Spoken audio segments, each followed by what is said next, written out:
एक गरीब किसान दंपत्ति के घर बहुत प्रार्थनाओं के बाद एक बच्चा जन्म लेता है।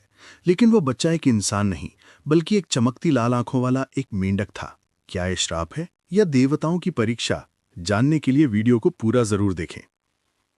बहुत पुरानी बात है। एक पहाड़ की चोटी पर एक गरीब किसान रामू अपनी पत्नी गायत्री के साथ रहता था। रोटी कमाने के लिए वे गाजर और टमाटर की खेती करते थे। उन्होंने अपनी खेती पहाड़ से नीचे मैदानों में बना रखी थी। दोनों पति बहुत मेहनती थे। धीरे धीरे उनकी उम्र बढ़ रही थी और ताकत कम होती जा रही थी। वे दोनों संतान की बहुत इच्छा रखते थे। एक दिन दोनों आपस में बात कर रहे थे। कितना अच्छा होता अगर हमें भी एक बच्चा होता। जब हम बूढ़े हो जाते तो वो हमारे खेतों की रखवाली करता और राजा को लगान भी चुकाता। बुढ़ापे में वो हमें हर तरह से आराम देता और हम अपनी झुकी हुई कमर को कुछ देर आंगन में आराम से बैठकर सीधा कर पाते। उन दोनों ने सच्चे दिल से नदी और पहाड़ों के देवता से प्रार्थना की। थोड़े दिनों बाद किसान की पत्नी गर्भवती हुई। 9 महीने बाद उसे बच्चा हुआ। लेकिन वो आदमी का बच्चा नहीं, बल्कि एक मेंढक था जिसकी लाल आंखें चमक रही थीं। रामू बोला, ये कैसी अजीब बात है। ये तो मेंढक है। इसकी लाल आंखें देखो कैसी चमक रही हैं। इसे घर में रखने का क्या फायदा। चलो इसे बाहर फेंकाते हैं। लेकिन पत्नी का मन उसे फेंकने को नहीं हुआ। उसने कहा, भगवान हम पर दयालु नहीं है। उन्होंने हमें बच्चे की जगह एक मेंढक दिया है। लेकिन अब तो यही मेंढक हमारा बच्चा है, इसलिए हमें इसे फेंकना नहीं चाहिए। मेंढक मिट्टी और तालाबों में रहते हैं। हमारे घर के पीछे जो छोटा तालाब है, उसमें इसे छोड़ाओ, वहीं रह जाएगा। रामू ने मेंढक को उठाया। जब वो उसे ले जाने लगा तो मेंढक बोला, मम्मा, पिताजी, मुझे तालाब में मत डालिए। मैं इंसानों के घर पैदा हुआ हूं और इंसानों की तरह ही रहना चाहता हूं। जब मैं बड़ा हो जाऊंगा, मेरी शक्ल अब बिल्कुल आप लोगों की तरह हो जाएगी। मैं इंसान बन जाऊंगा और आप लोगों की सेवा करूंगा। रामू हैरान हो गया। उसने अपनी पत्नी से कहा, यह कितनी अद्भुत बात है। ये तो बिल्कुल हमारी तरह बोलता है। लेकिन जो कुछ उसने कहा है वो हमारे लिए तो अच्छा ही है। उसकी पत्नी ने कहा, भगवान ने जैसे तैसे तो हमें ये दिन दिखाया है। हो सकता है कि इस समय ये किसी के श्राप से मेंढक बन गया हो। नहीं, इसे आप घर में ही रहने दीजिए। उन दोनों पति पत्नी ने मेंढक को अपने साथ ही रख लिया। 5 साल बीत गए। इस बीच मेंढक ने देखा कि उसके माता पिता कितनी मेहनत करते थे। एक दिन उसकी माँ चूल्हे पर रोटी सेक रही थी। उसने अपनी माँ से कहा, माँ, मेरे लिए एक रोटी बना दो। कल मैं राजा के पास जाऊंगा। उसकी 3 सुंदर बेटियां हैं। मैं उससे कहूंगा कि वह अपनी एक बेटी की शादी मुझसे कर दे। मैं उन तीनों में से उससे शादी करूंगा जो सबसे ज्यादा दयावान हो और तुम्हारे काम में सबसे ज्यादा मदद कर सके। सीता हंस पड़ी। बेटा, मजाक मत करो। तुम्हारे जैसे छोटे और भद्दे जानवर के साथ कोई राजा अपनी सुंदर सी बेटी का हाथ क्यों देगा। तुम जैसों को तो कोई भी पैर से दबाकर कुचल देगा। मेंढक ने दृढ़ता से कहा, मां, पहले रोटी तो बनाओ। तुम देखती रहना, मैं तुम्हारे लिए एक बहू जरूर लाऊंगा। गायत्री आखिरकार राजी हो गई। उसने मेंढक से कहा, ठीक है, मैं तुम्हारे लिए एक रोटी तो बना दूंगी, लेकिन इस बात का ध्यान रखना कि उसके महल की काम करने वाली नौकरानी तुम्हें भूत प्रेत समझकर तुम्हारे ऊपर राख न डाल दे। मेंढक ने जवाब दिया, मां, तुम बेफिक्र रहो। अगले दिन गायत्री ने एक बड़ी सी रोटी बना दी और उसे एक थैले में रख दिया। मेंढक ने थैला अपने कंधे पर लटकाया और कूदता हुआ घाटी के किनारे बसे राजा के महल की ओर चल दिया। जब वह महल के दरवाजे के पास पहुंचा तो उसने दरवाजा खटखटाया। महाराज, महाराज, दरवाजा खोलो। राजा ने किसी को दरवाजा खटखटाते सुना और अपने नौकर को बाहर देखने भेजा। नौकर हैरान होकर लौटा। उसने कहा, महाराज, बड़ी अजीब सी बात है। एक छोटा सा मेंढक दरवाजे पे खड़ा आपको पुकार रहा है। राजा के मंत्री ने कहा, महाराज, ये जरूर कोई भूत प्रेत है। इस पर राख डलवा दीजिए। राजा राजी नहीं हुआ। उसने कहा, नहीं, रुको। ये जरूरी नहीं कि वह कोई भूत प्रेत ही हो। मेंढक पानी में रहते हैं, हो सकता है कि वह जल देवता के महल से कोई संदेशा लेकर आया हो। जिस तरह देवताओं का स्वागत किया जाता है, उसी तरह इसका करो। पहले उस पर दूध छिड़क दो। इसके बाद मैं खुद देखूंगा कि वह कौन है और मेरे राज्य में किस लिए आया है। उसके नौकरों ने ऐसा ही किया। मेंढक का उसी तरह सम्मान किया गया जैसे देवताओं का किया जाता है। उन्होंने उसे दूध से नहलाया और फूलों की बरसात के साथ स्वागत करते हुए राज दरबार तक ले गए। उसके बाद राजा ने पूछा, मेंढक देवता, क्या तुम जल देवता के महल से आ रहे हो? हम तुम्हारी क्या सेवा कर सकते हैं? मेंढक ने जवाब दिया, मैं जल देवता के महल से नहीं आ रहा हूं, बल्कि मैं तो अपनी ही इच्छा से आपके पास आया हूं। आपकी सब लड़कियां शादी के लायक हैं। मैं उनमें से एक से शादी करना चाहता हूं। आप मुझे उनमें से किसी एक का हाथ दे दीजिए। राजा और उसके सब नौकर मेंढक की इस बात को सुनकर बहुत डर गए। राजा बोला, तुम कैसी बेतुकी बातें कर रहे हो? आईने में जरा अपनी शक्ल तो देखो, कितने भद्दे और बदसूरत हो। कितने ही बड़े बड़े महाराजाओं ने मेरी बेटियों से शादी करना चाहा, लेकिन मैंने सबको मना कर दिया। फिर मैं कैसे एक मेंढक को अपनी बेटी ब्याह दूं? जाओ, बेकार की बातें मत करो। मेंढक बोला, इसका मतलब यह है कि आप मुझसे अपनी बेटी की शादी नहीं करेंगे। कोई बात नहीं, अगर आप मेरी बात इस तरह नहीं मानेंगे तो मैं हंसना शुरू कर दूंगा। राजा मेंढक की बात सुनकर गुस्से से लाल हो गया। उसने पैर पटक कर कहा, मेंढक के बच्चे, तेरा दिमाग खराब हो गया है। अगर हंसना ही है तो बाहर निकल जा और जी भरकर हंस। लेकिन तब तक मेंढक ने हंसना शुरू कर दिया था। उसके हंसने से बड़ी जोर की आवाज हुई। धरती कांपने लगी। राजा के महल के ऊंचे ऊंचे खंबे हिलने लगे। मानो महल गिरना ही चाहता हो। दीवारों में दरार पड़ने लगी। सारे आकाश में धूल, रेत, कंकड़ और पत्थर उड़ने लगे। सूरज और सारा आकाश अंधेरे से ढक गया। चारों ओर धूल ही धूल दिखाई देने लगी। राजा के घर सब लोग और नौकर इधर उधर उछलते फिर रहे थे और अंधेरे में एक दूसरे से टकरा रहे थे। किसी को नहीं मालूम था कि ये सब क्या हो रहा है। आखिर में दुखी होकर राजा ने खिड़की से बाहर अपना सिर निकाला और बोला, मेंढक महाशय, अब कृपा करके अपना हंसना बंद कर दीजिए। मैं अपनी सबसे बड़ी बेटी की शादी आपके साथ कर दूंगा। मेंढक ने हंसना बंद कर दिया। धीरे धीरे पृथ्वी ने भी कांपना बंद कर दिया और महल, मकान आदि सब अपनी जगह शांत हो गए। राजा ने केवल डर कर ही अपनी बेटी मेंढक के हाथों में सौंपी थी। उसने 2 घोड़े मंगवाए, एक अपनी बेटी के लिए और दूसरा उसके दहेज के लिए। राजा की बड़ी लड़की मेंढक से शादी करने के लिए बिल्कुल भी राजी नहीं थी। उसने अपने पास छिपाकर कुछ पत्थर के टुकड़े रख लिए जो समय पर काम आ सकें। मेंढक रास्ता दिखाने के लिए आगे आगे कूद कर चलने लगा और राजा की सबसे बड़ी लड़की उसके पीछे पीछे चलने लगी। सारे रास्ते वो यही कोशिश करती रही कि उसका घोड़ा कुछ और तेज चले और वो भागते हुए मेंढक को अपने पैरों की टापों के नीचे कुचल डाले। लेकिन मेंढक कभी इधर को कूदता और कभी उधर। वो इस तरह चक्कर काटता जा रहा था कि उसे कुचलना राजकुमारी को नामुमकिन लग रहा था। आखिर में वो इतनी नाराज हो गई कि एक बार जब मेंढक उसके काफी पास चल रहा था, उसने छिपाया हुआ पत्थर का टुकड़ा उसके ऊपर दे मारा। फिर वो मुड़कर घर की ओर चल दी। वो कुछ ही दूर लौटी होगी कि मेंढक ने उसे पुकारा, राजकुमारी रुको, मैं तुमसे कुछ कहना चाहता हूं। उसने पीछे घूमकर देखा कि मेंढक तो जिंदा खड़ा है। वो समझ रही थी कि मेंढक उसके पत्थर के नीचे कुचल गया होगा। वो हैरान रह गई और उसने घोड़े की लगाम खींच ली। मेंढक उससे बोला, देखो, हमारे भाग्य में पति पत्नी होना नहीं लिखा है। अब तुम घर लौट जाओ, क्योंकि इसी में तुम्हारी खुशी है। और उसने घोड़े की लगाम पकड़ ली और राजकुमारी को घर वापस ले चला। जब दोनों राजा के महल के पास पहुंचे तो मेंढक ने राजकुमारी को छोड़ दिया और राजा के पास जाकर बोला, महाराज, हम दोनों की आपस में बिल्कुल भी नहीं बनती, इसलिए मैं इसे वापस छोड़ने आया हूं। आप मुझे अपनी दूसरी बेटी दे दीजिए जो मेरे साथ जाने को तैयार हो। राजा ने गुस्से से चिल्लाकर कहा, तुम कितने बदतमीज हो। जरा अपनी हैसियत का तो ख्याल करो। तुम मेरी बेटी को वापस लाए हो, इसलिए मैं तुम्हें अपनी दूसरी बेटी कभी नहीं दूंगा। इसका मतलब यह है कि आप राजी नहीं हैं। मेंढक ने कहा, अच्छी बात है, तो मैं चिल्लाना शुरू कर दूंगा। राजा ने सोचा कि अगर वो चिल्लाता है तो कोई हर्ज नहीं, बस उसका हंसना ही खतरनाक है। उसने चिढ़ाते हुए कहा, जी भरकर चिल्लाओ, तुम्हारी जरा सी धमकियों से मैं नहीं डरने वाला। इतना सुनते ही मेंढक ने चिल्लाना शुरू कर दिया। उसकी आवाज इतनी तेज थी मानो रात के समय बड़ी जोर से बिजली कड़क रही हो। चारों ओर बिजली की कड़कड़ाहट ही सुनाई दे रही थी और पहाड़ों से नदियों में इतना ज्यादा पानी आने लगा कि कुछ ही पलों में सब नदियों में बाढ़ आ गई। धीरे धीरे सारी जमीन पानी के बहाव के घेरे में घिरने लगी और पानी चढ़ता चढ़ता राजा के महल तक आ पहुंचा। राजा ने अपनी गर्दन खिड़की से बाहर निकाली और चिल्लाकर कहा, मेंढक महाशय, चिल्लाना बंद कीजिए, नहीं तो हम सब मारे जाएंगे। मैं तुम्हारे साथ अपनी दूसरी बेटी की शादी करने के लिए तैयार हूं। मेंढक ने तुरंत ही चिल्लाना बंद कर दिया और धीरे धीरे पानी नीचे बैठने लगा। राजा ने फिर अपने नौकरों को आदेश दिया कि 2 घोड़े अस्तबल से निकाल कर लाओ, एक राजकुमारी के लिए और दूसरा उसके दहेज के सामान के लिए। इसके बाद उसने अपनी दूसरी बेटी को आज्ञा दी कि मेंढक के साथ चली जाए। राजा की दूसरी बेटी मेंढक के साथ जाने को राजी नहीं थी।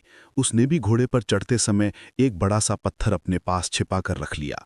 रास्ते में उसने भी अपने घोड़े के पैरों के नीचे मेंढक को कुचलने की कोशिश की और एक बार वो पत्थर उसके ऊपर फेंककर वो भी बड़ी राजकुमारी की तरह वापस लौटने लगी। लेकिन उसे भी वापस बुलाकर मेंढक ने कहा, राजकुमारी, हम दोनों के भाग्य में एक साथ रहना नहीं लिखा है, तुम घर वापस जा सकती हो। ये कहकर उसके घोड़े की लगाम हाथ में लेकर चल दिया।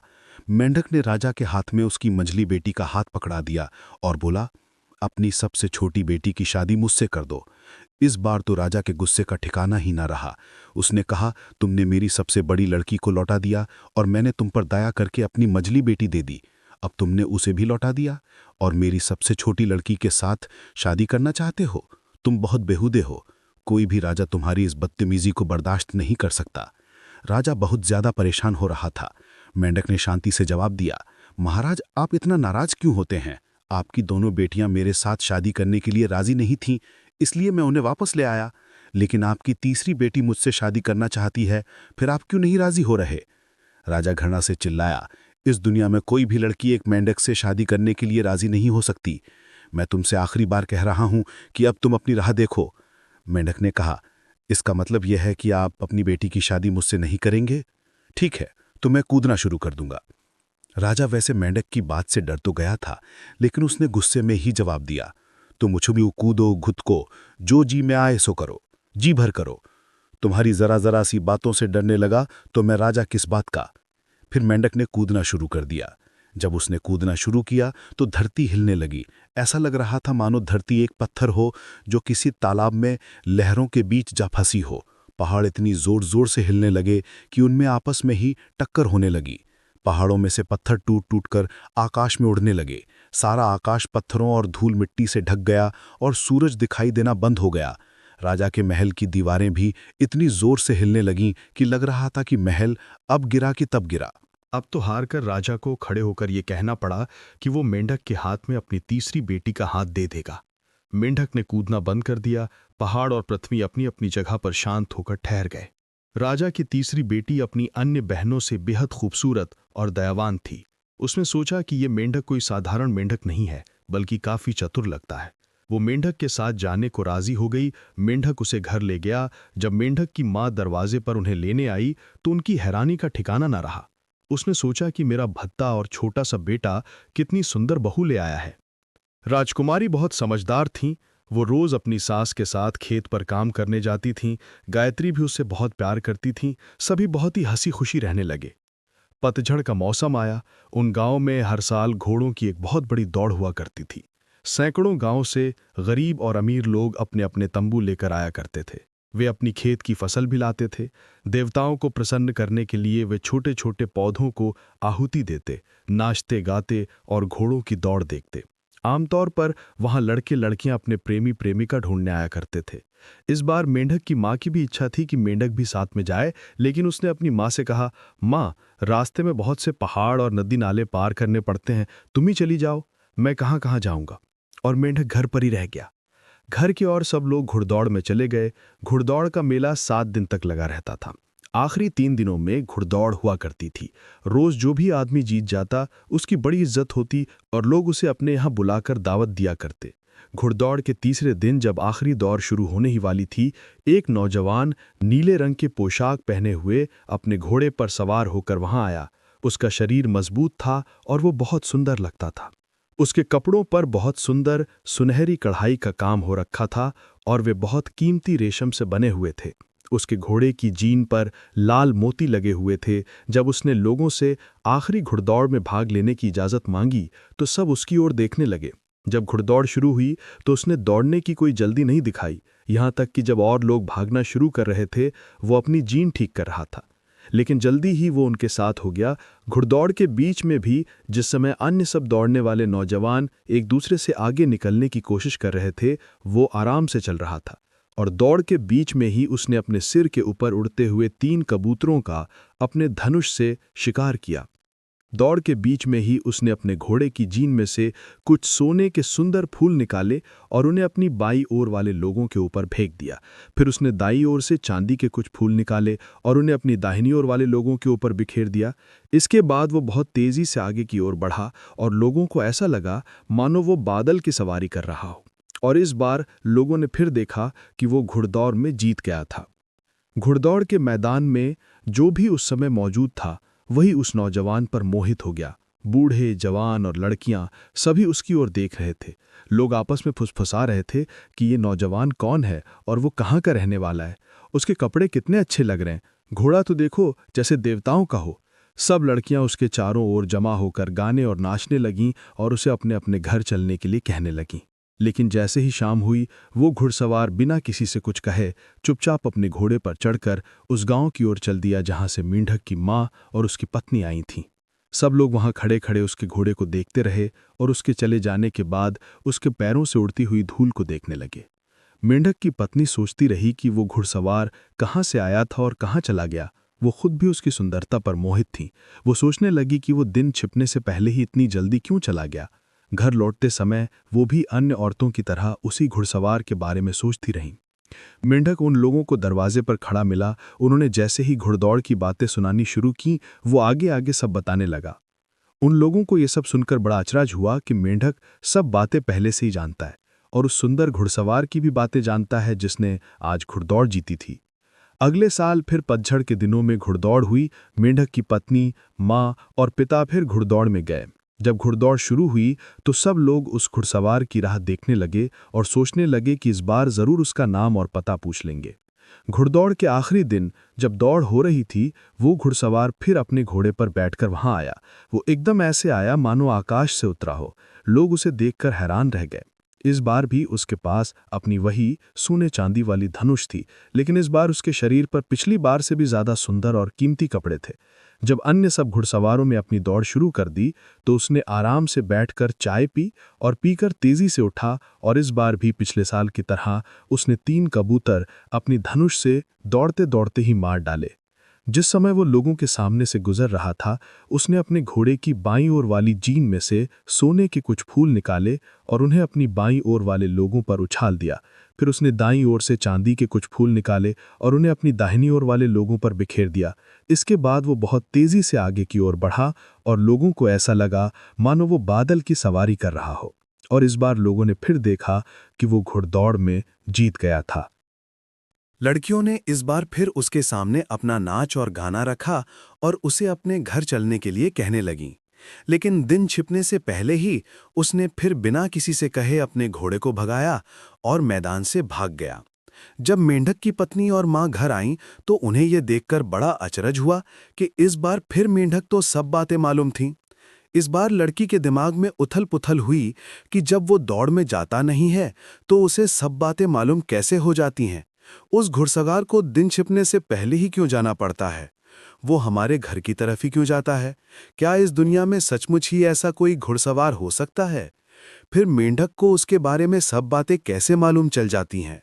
यही सब बातें उसके दिमाग में घूमती रहीं। आखिर में उसने तय किया कि वो इन बातों का पता लगाकर ही रहेगी। इस साल फिर घुड़दौड़ आई। मेंढक की पत्नी और उसकी मां मेले में गईं। उसने सब काम किए, लेकिन आखिरी दिन जब आखिरी घुड़दौड़ होने वाली थी, वो अपनी सास से बोली, माताजी, मेरे सिर में बहुत जोर का दर्द हो रहा है। मैं घर जाना चाहती हूँ। आप मुझे एक खच्चर दे दीजिए। लड़की की सास और ससुर उसका बहुत ख्याल रखते थे। उन्होंने उसे खच्चर दे दिया और कहा कि वो घर चली जाए।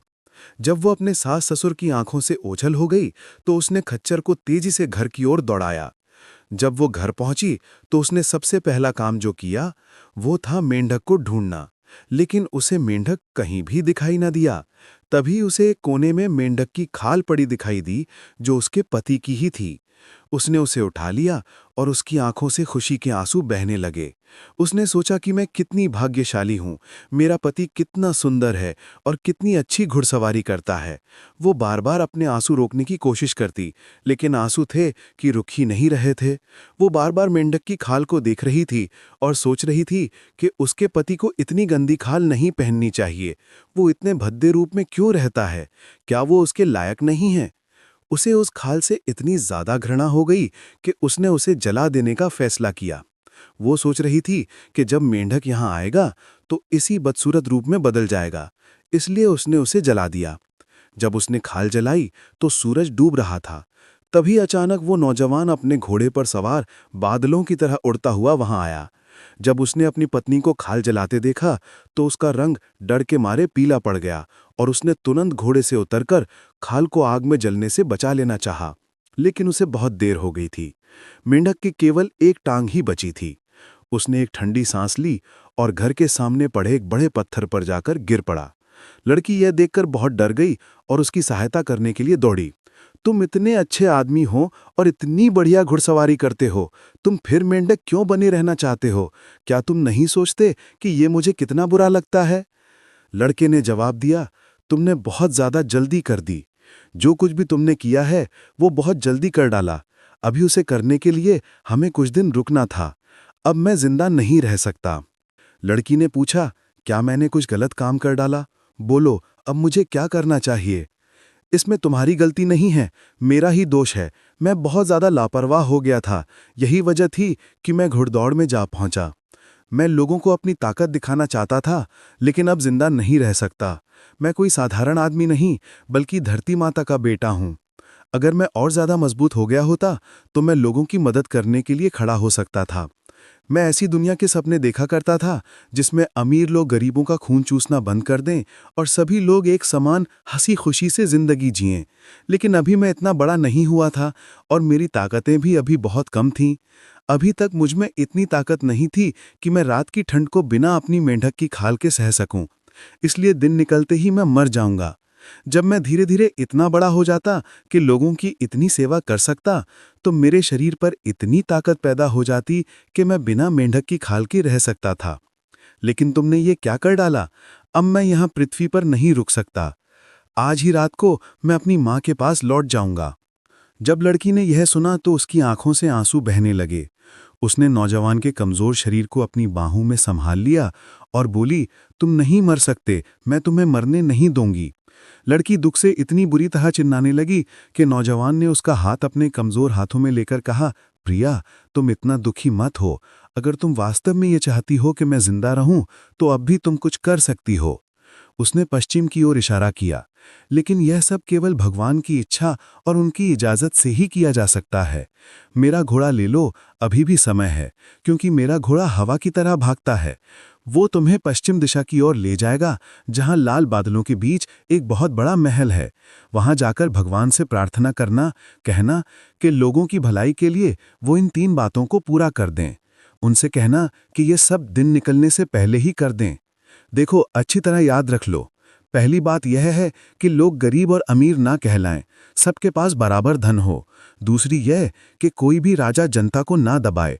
और तीसरी यह कि हमारे पास नगरों तक जाने के लिए सड़कें हों और हम वहां जाकर व्यापार कर सकें। अगर भगवान तुम्हारी इन बातों को मान जाते हैं तो हम सब सुख से रह सकेंगे और मुझ में इतनी ताकत हो जाएगी कि मैं रात को भी बिना मेंढक की खाल के रह सकूंगा। लड़की तुरंत घोड़े पर सवार होकर वहां से चल दी। घोड़ा उसे लेकर हवा में उड़ रहा था। वो बादलों के बीच से होती हुई पश्चिम दिशा की ओर उड़ रही थी। आखिर में वो उस महल के सामने आई जो सूरज की तरह लाल चमक रहा था। वो अंदर गई और उसने भगवान से अपनी प्रार्थनाएं कहीं। भगवान उसकी बातों की सच्चाई और उसके दुख को देखकर पिघल गए और उन्होंने उसकी बातें मान ली। भगवान उससे बोले, तुम्हारी बातों में सच्चाई है, इसलिए मैं तुम्हारी सब बातें मान लूंगा। लेकिन दिन निकलने से पहले तुम्हें जाकर ये खबर सब घरों में पहुंचा देनी होगी। तुम्हारी प्रार्थनाएं तभी पूरी हो सकेंगी। यदि सब लोग इस बात को दिन निकलने से पहले सुन लें, तब यहाँ इतनी ज्यादा ठंड पड़नी बंद हो जाएगी और तुम्हारा पति रात को भी बिना मेंढक की खाल के रह सकेगा। लड़की तुरंत घोड़े पर सवार होकर वहां से चल दी। घोड़ा उसे लेकर हवा में उड़ रहा था। वो बादलों के बीच से होती हुई पश्चिम दिशा की ओर उड़ रही थी। आखिर में वो उस महल के सामने आई जो सूरज की तरह लाल चमक रहा था। वो अंदर गई और उसने भगवान से अपनी प्रार्थनाएं कहीं। भगवान उसकी बातों की सच्चाई और उसके दुख को देखकर पिघल गए और उन्होंने उसकी बातें मान लीं। लड़की खुशी के मारे फूली नहीं समा रही थी। उसने भगवान को धन्यवाद दिया और अपने घोड़े पर चढ़कर घर की ओर चल दी, जिससे दिन निकलने से पहले ही वो इस समाचार को घर घर फैला सके। लेकिन जब वो घाटी में घुसी तो उसका पिता राजा किले के दरवाजे पर खड़ा हुआ था। जब उसने अपनी बेटी को आते देखा तो वो बोला, क्यों बेटी, इस समय तुम कहाँ से आ रही हो? उसने कहा, पिताजी, भगवान ने मुझे एक बहुत ही आश्चर्यजनक वरदान दिया है। अब मैं उसे सबको बताने जा रही हूं। राजा बोला, जरा मुझे तो बताओ, भगवान ने तुम्हें क्या क्या वरदान दिए हैं? पिताजी, मैं 1 मिनट के लिए भी नहीं रुक सकती, मेरे पास इतना समय नहीं है, मैं आपको फिर बता दूंगी, लड़की बोली। ये नहीं हो सकता, मैं राजा हूं और तुम्हें सबसे पहले मुझे ही बताना पड़ेगा। और उसने आगे बढ़कर घोड़े की लगाम पकड़ ली। लड़की जानती थी कि उसका पिता इस तरह नहीं मानेगा, लेकिन वो उससे जल्द से जल्द छुटकारा पाना चाहती थी, इसलिए उसने सब कुछ सच सच बता दिया। वो बोली, भगवान ने मुझसे 3 वादे किए हैं। पहला तो ये कि गरीब और अमीर में कोई भेद नहीं रहेगा। राजा ने अपना सिर खुजलाया। वो बोला, अगर गरीब और अमीर में कोई भेद नहीं रहेगा तो मेरी इज्जत कौन करेगा, और तुम्हारी बहनों के लिए दहेज का पैसा कहां से आएगा? ये कहकर उसने घोड़े की लगाम को और भी कसकर पकड़ लिया। दूसरी बात यह है कि कोई भी राजा जनता को नहीं सताएंगे। ये क्या मूर्खता है? फिर हमारा काम कौन करेगा? हमारी भेड़ बकरी कौन चराएगा? हमारे खेत कौन जोतेगा? उसने बड़े ही बेमन से कहा और पूछा कि तीसरा वचन क्या है? और तीसरी बात यह है कि यहां से नगरों तक कोई रास्ता बन जाए और हम लोग वहां पर व्यापार कर सकें। पिताजी, जब ये सब बातें हो जाएंगी तो यहाँ की ठंड बिल्कुल खत्म हो जाएगी और यहाँ काफी गर्मी पड़ने लगेगी। लेकिन राजा ने बीच में ही टोक कर कहा, ये सब बेकार की बातें हैं, ऐसा कभी नहीं हो सकता। हमारा काम अब बिल्कुल ठीक तरह से चल रहा है, हमें शहर जाने की क्या जरूरत है? ये कभी भी भगवान के आदेश नहीं हो सकते। मुझे इनमें से किसी भी बात पर विश्वास नहीं है। मैं तुम्हें इनमें से एक भी शब्द लोगों को नहीं बताने दूंगा। पिताजी, मैं अब यहां एक क्षण भी नहीं ठहर सकती, मुझे अब तुरंत जाने दीजिए, लड़की ने चिल्लाकर कहा। उसने भागने की कोशिश की, लेकिन उसके पिता ने घोड़े की लगाम नहीं छोड़ी। बेचारी लड़की बहुत ज्यादा दुखी हो रही थी और उधर उसका पिता उससे सवाल जवाब करने पर तुला हुआ था। तभी मुर्गा बोला। लड़की तेजी से कूदी और घोड़े को छुड़ाना चाहा, लेकिन राजा अभी भी उसे कसकर पकड़े हुए था। वो जोर से चिल्लाया, क्या तुम्हारा दिमाग खराब हो गया है? क्या तुम चाहती हो कि तुम्हारी बहनों की शादी में मैं दहेज ना दूं? क्या तुम अपने पिता की बेइज्जती करना चाहती हो? क्या तुम चाहती हो कि मैं घर का सब काम अपने हाथ से किया करूं? लड़की की समझ में नहीं आ रहा था कि क्या किया जाए। मुर्गा दूसरी बार फिर बोला और इधर उसका पिता उसे छोड़ने का नाम ही नहीं ले रहा था। आखिर में निराश होकर उसने अपने घोड़े को बड़े जोर से कोड़ा लगाया। घोड़े ने राजा को एक और फेंक दिया और हवा में उड़ने लगा। उसने जल्दी जल्दी सभी घरों में अपनी बात कह सुनाई। अब वो जल्दी से घर पहुंची। घर पहुंचते ही उसने देखा कि चमत्कार हुआ और उसका पति उठकर बैठ गया। उसने भगवान से जो 3 वरदान मांगे थे वे तीनों पूरे हो चुके थे। राजा ने अपनी बेटी और उसके ससुराल वालों से माफी मांगी। सभी ने राजा को माफ कर दिया। राजा ने अपनी बेटी को गले लगाया और पूरा परिवार हंसी खुशी से रहने लगा। राज्य के सभी लोग भी अब समानता से खुशी खुशी जीवन जीने लगे, क्योंकि अब अमीर और गरीब सभी एक समान हो चुके थे। दोस्तों, अगर कहानी थोड़ी भी अच्छी लगी हो तो वीडियो को लाइक और चैनल को सब्सक्राइब जरूर करें, और साथ ही इस कहानी से आपने क्या सीखा हमें कमेंट में जरूर बताएं। आप सभी के प्यार भरे कमेंट्स का दिल